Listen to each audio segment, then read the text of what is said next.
Vamos dar prosseguimento à nossa disciplina Psicopatologia 1, Transtornos Mentais e de Comportamento.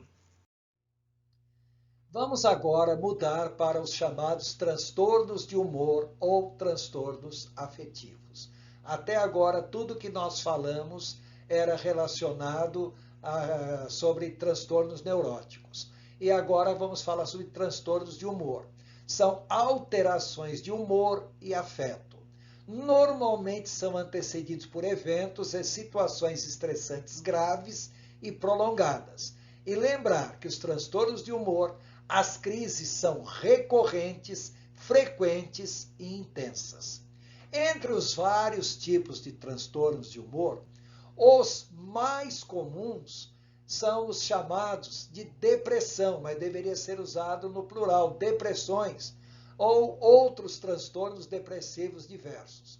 O termo depressão pode ser usado para indicar uma doença com profundas alterações afetivas, no caso, depressão é uma doença. Pode ser um sintoma de inúmeros transtornos emocionais, no caso, não é uma doença, é um sintoma. Um sintoma com muitos sintomas somáticos, ou seja, uma síndrome com várias manifestações somáticas diversas. E o termo depressão também é utilizado para designar diversos outros tipos de transtornos de humor, direta ou indiretamente relacionados à depressão. Os sintomas mais comuns das depressões ou dos sintomas depressivos, dos transtornos depressivos, são alterações afetivas. Repare que eu sublinhei alterações afetivas para dizer que as alterações afetivas sempre ocorrerão. A pessoa pode apresentar humor triste ou humor depressivo. Muitas vezes um humor extremamente instável e irritável.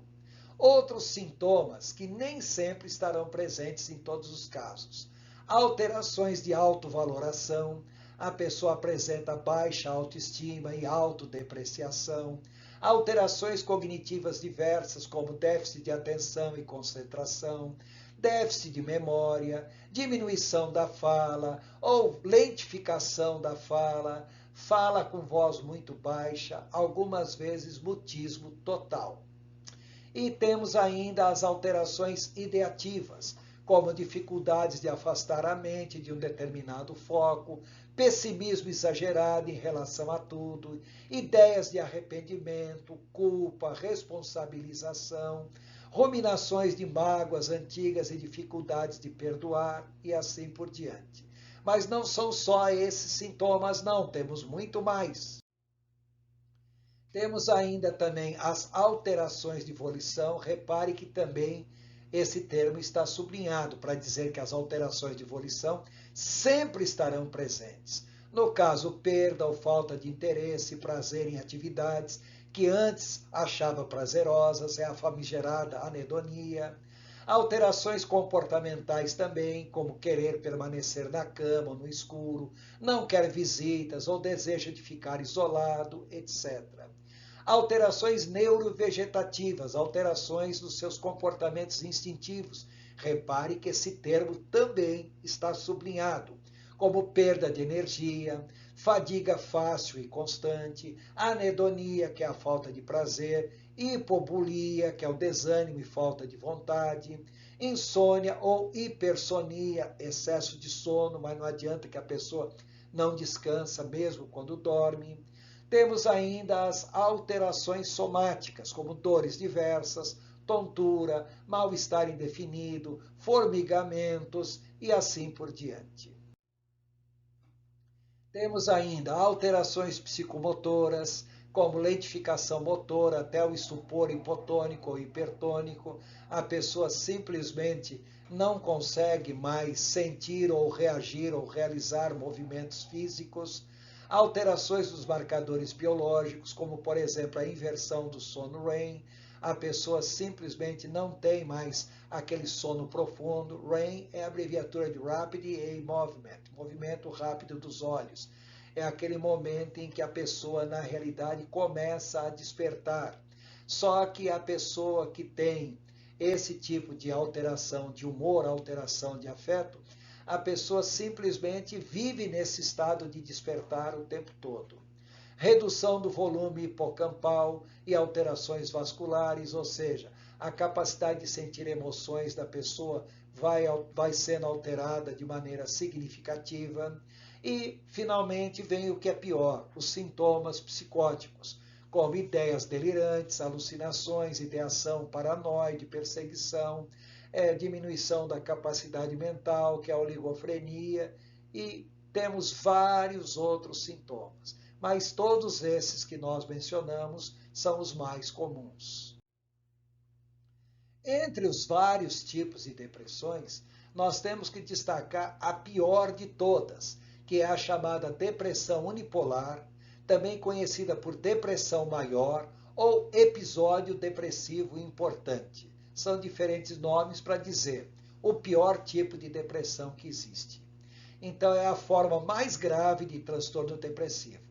E só deve ser identificado pela presença de pelo menos 5 dos sintomas listados a seguir e por período sempre superior a 2 semanas.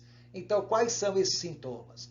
Humor depressivo acentuado, é uma tristeza, uma melancolia exagerada, anedonia acentuada, falta de prazer em tudo que vem a fazer, alteração de apetite e peso, insônia ou hipersonia, excesso de sono, lentificação ou agitação psicomotora acentuada, ou falta de movimento ou movimento exagerado, cansaço ou falta de energia, sentir-se sem valor, sentir o tempo todo depreciado, dominado por culpa excessiva, dificuldade de pensar e de se concentrar, dominado por pensamentos sobre morte, ruína e ideação suicida. A probabilidade dessa pessoa chegar à morte é muito grande, ou por broken heart, ou, o que é pior, por suicídio. A depressão unipolar não apresenta variações bruscas de humor, que é no caso da depressão bipolar, que a pessoa varia de depressão para euforia. Então, a depressão unipolar, pelo fato de não ter variações bruscas de humor, a diferencia da depressão bipolar. A depressão unipolar é mais comum em homens de meia idade, homens solitários, usuários de bebidas alcoólicas, de drogas, ou com doenças clínicas ou problemas financeiros. Imagine tudo isso sendo juntado, o estado que a pessoa fica. Nem sempre a pessoa responde de maneira adequada ou imediata, nem a psicofarmacologia e nem tampouco a psicoterapia. Agora, o quadro mais grave. 15% das pessoas acometidas de depressão unipolar são levadas a cometer suicídio. E o que é pior, conseguem o seu intento na primeira e única tentativa que fazem. É uma doença altamente letal, embora não seja uma doença que sempre provoque a morte, no caso do broken heart, mas pelo fato de que a pessoa comete o suicídio, acaba sendo uma doença altamente letal. Temos ainda a depressão secundária ou orgânica. Difere da depressão unipolar, porque a depressão unipolar não tem uma causa orgânica, e a depressão secundária tem uma causa orgânica. Normalmente é resultante de doença somática, como, por exemplo, hipotireoidismo ou hipertireoidismo, hipoparatireoidismo ou hiperparatireoidismo. Também outras doenças como lúpus eritematoso sistêmico, mal de Parkinson e acidente vascular cerebral, em especial quando esse AVC ocorre no lobo frontal do hemisfério esquerdo. Esse tipo de depressão é considerada sintoma de uma doença. A depressão secundária não é a doença, é sintoma da doença. E nem sempre a pessoa responde de maneira adequada ou imediata, nem a psicofarmacologia, nem a psicoterapia. Lembrar também que a pessoa precisa ser tratado da doença que motivou esse tipo de depressão. E esse tratamento acaba sendo mais importante que o tratamento da depressão propriamente dita. Existe ainda a depressão melancólica ou endógena, a depressão gerada internamente na pessoa. Normalmente ela tem causa neurobiológica, tem causa orgânica, algum tipo de inflamação, infecção, alteração do próprio sistema nervoso. E o que é curioso, também nesse tipo de depressão, nem sempre a psicoterapia apresenta resultados satisfatórios.